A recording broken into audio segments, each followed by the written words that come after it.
श्री गणेशाय नमः। श्री शिवलीलामृत कथासार। अध्याय दुसरा। हरिणींची व्यथा व व्याधाची कथा।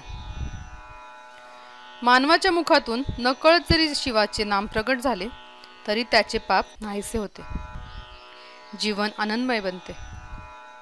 महाशिवरात्रीच्या पवित्र दिवशी उपवास करून मनोभावे बिल्वपत्राने शंकराची पूजा केली तर जन्मजन्मीचे पातके नाहीसे होतात। महाशिवरात्रीच्या दिवशी अनेक ऋषीमुनी शंकराची आराधना करतात। गंधर्व, यक्ष, देवदेवता शंकराची पूजा करत असतात। महाशिवरात्रीचा महिमा अगाध आहे।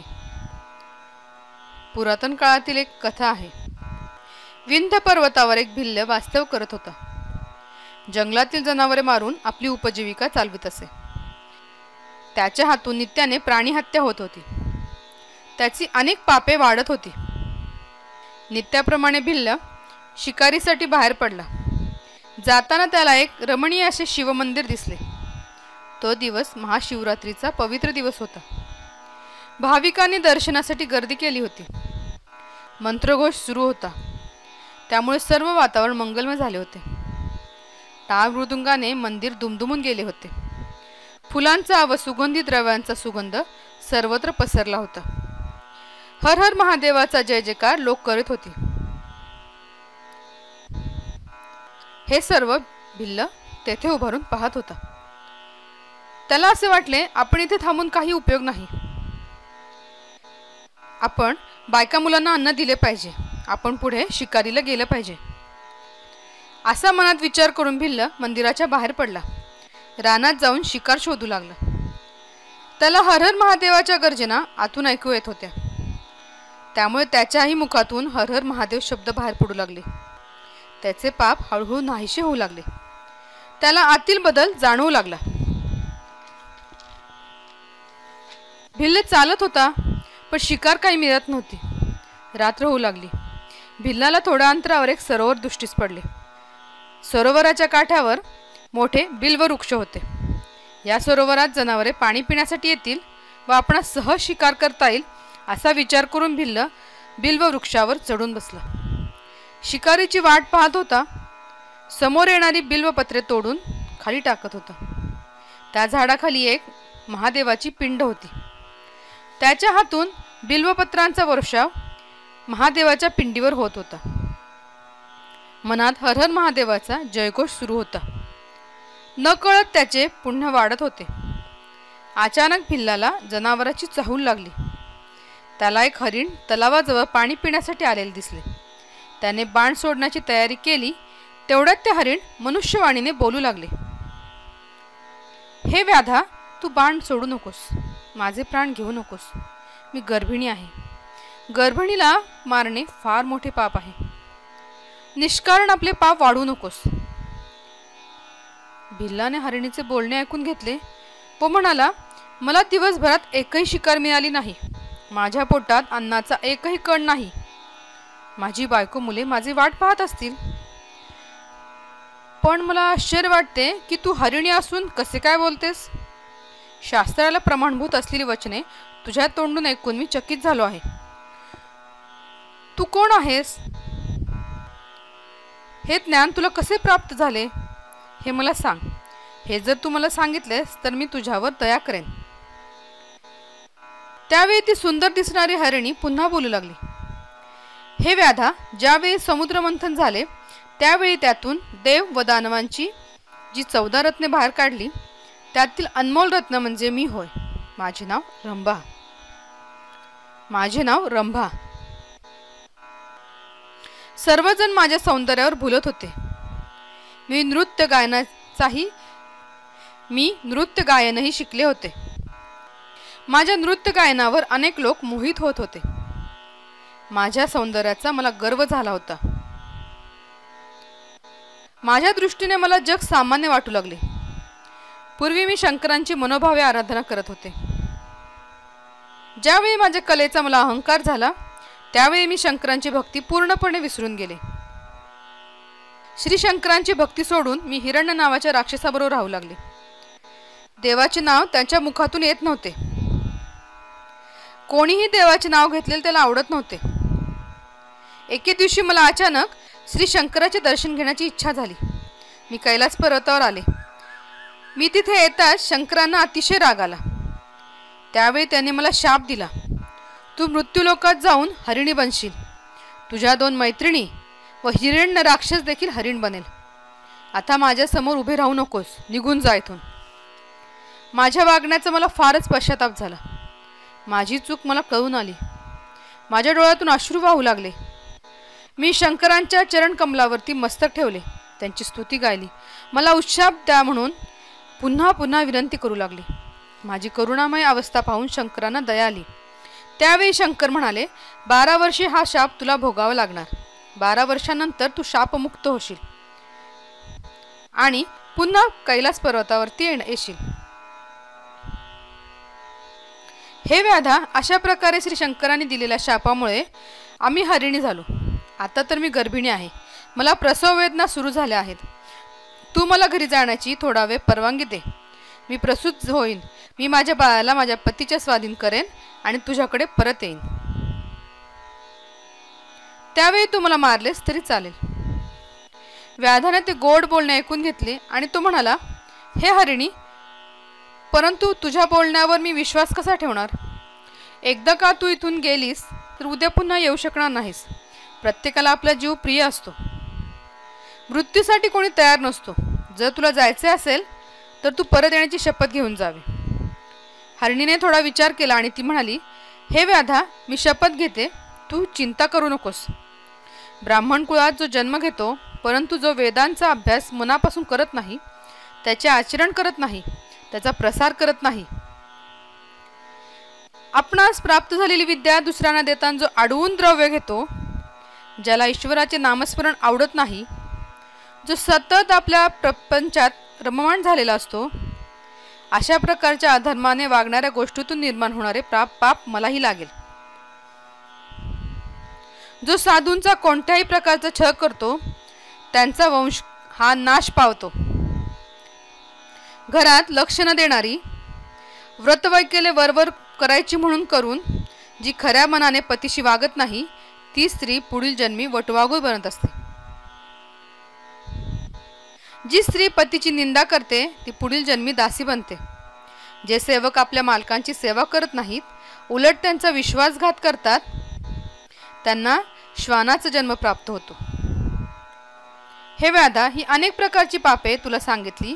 आता मी जर घरी जाऊन परत आले नाही तर सर्व प्रकारची पापे मला लागतील, अशी मी शपथ घेते. आता मला घरी परत जाण्याची तूच परवानगी दे. व्याधाने हरिणीला घरी जाण्याची परवानगी दिली. हरिणीला समाधान लाभले. तिने व्याधाला श्रीशंकर प्रसन्न होतील असा आशीर्वाद दिला.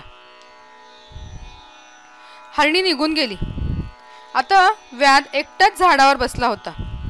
वेळ जावा म्हणून तो बिल्वपत्रे उजव्या हाताने खोडून खाली टाकत होता. मंदिरातील हर हर महादेव शब्द त्याच्या हृदयात घुमत होते. त्याचे पाप हळूहळू कमी होऊ लागले होते. तेवढ्यात अचानक पुन्हा एका जनावराची चाहूल त्याला लागली. त्याने बाण सोडण्याची तयारी केली. त्या ठिकाणी दुसरी हरिणी पाणी पिण्यासाठी आली. तिने व्याधाला पाहिले आणि ती म्हणाली, थांब, मला आत्ताच बाण मारू नकोस. माझ्या मनात पतीच्या सहवासाची इच्छा तीव्रपणे निर्माण झाली आहे. मला पतीला भेटावयास जाऊ दे. त्याला भेटून मी परत आले की तू मला मार. व्याधाने याही हरिणीचे बोलणे ऐकून घेतले. तो म्हणाला, तू घरी जाऊन पतीला भेटून ये, परंतु जाण्यापूर्वी शपथ घे. तुला धर्मशास्त्राची माहिती आहे काय? हरिणी बोलू लागली, पवित्र स्थळे जो नष्ट करतो त्याला मोठे पाप लागत असते. ते पाप मी परत आले नाही तर मला लागेल. जो पवित्र धर्मग्रंथांची निंदा करतो, जे गुरूंचे सदैव निंदा करतो, जे चोरी लबाडी करतात, त्यांना पुढील जन्मी दारिद्र्य प्राप्त होत असते.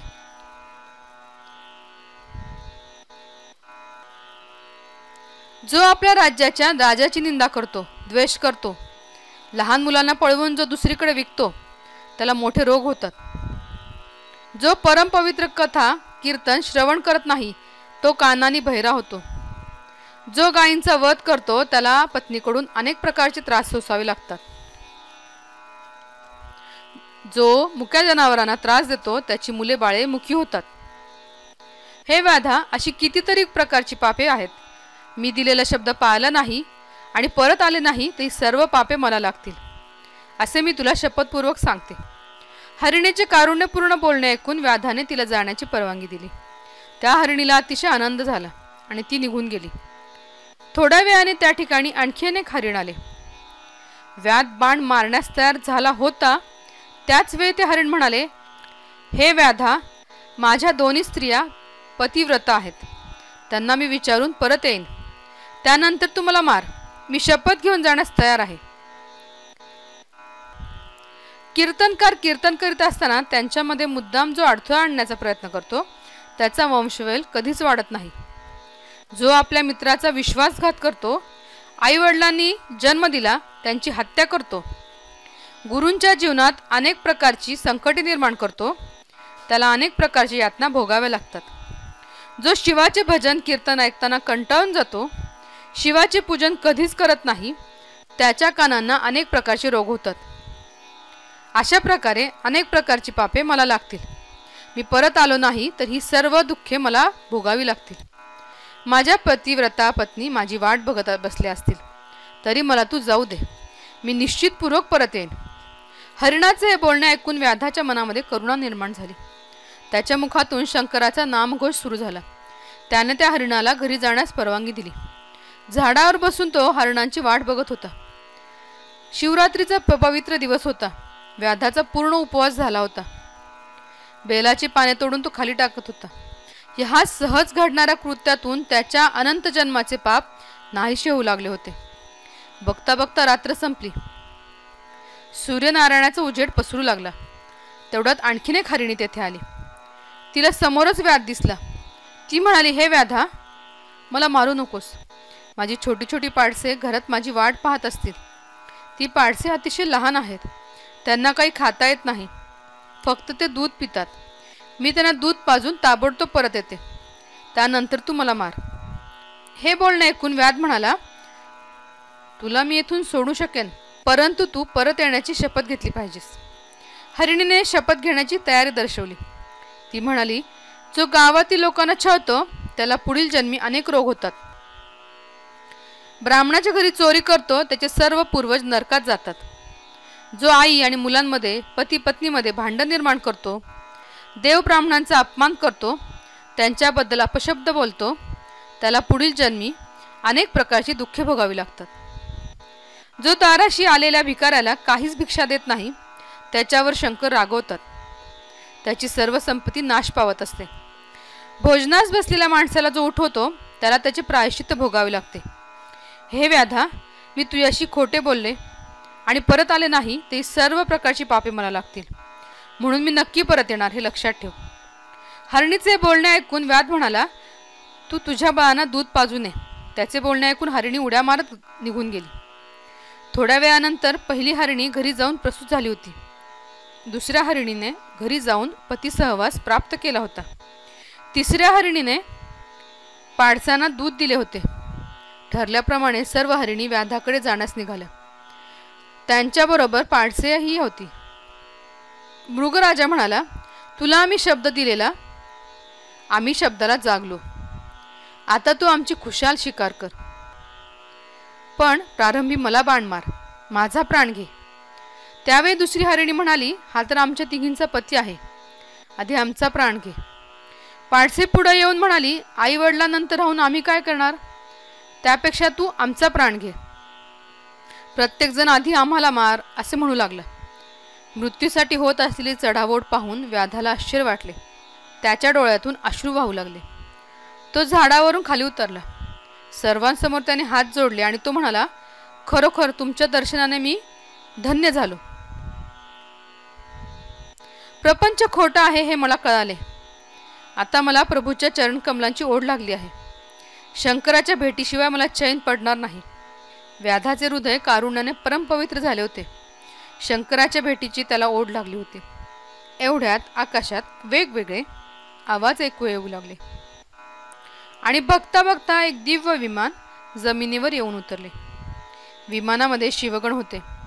त्यांचे तेज सर्वत्र पसरले होते. किन्नर वाद्य वाजवित होते, यक्ष गाणे गात होते, स्वर्गातील देव सर्वांवर पुष्पवृष्टी करत होते. आता हरणांचे रूपही पालटले होते आणि मूळचे रूप प्रकट झाले होते. व्याधाने प्रेम भावनेने सर्वांना दंडवत घातला. शंकरांचा जयघोष केला. व्याधाचा उद्धार झाला. त्यालाही दिव्य तेज प्राप्त झाले. त्याला अक्षय स्थान मिळाले. शिवगणांनी व्याधाला विमानात बसवले. आजही आपणास अवकाशामध्ये ती हरिणी, एक हरिण आणि एक व्याधाची चांदणी तेजाने चमचम करीत असल्याचे दिसून येतात. अशा प्रकारची ही व्याधाची कथा सर्वांनी अंतःकरणापासून श्रवण करावी व महाशिवरात्रीचे व्रत करावे. त्यामुळे जन्मजन्मीचे पापे नाहीशी होतात.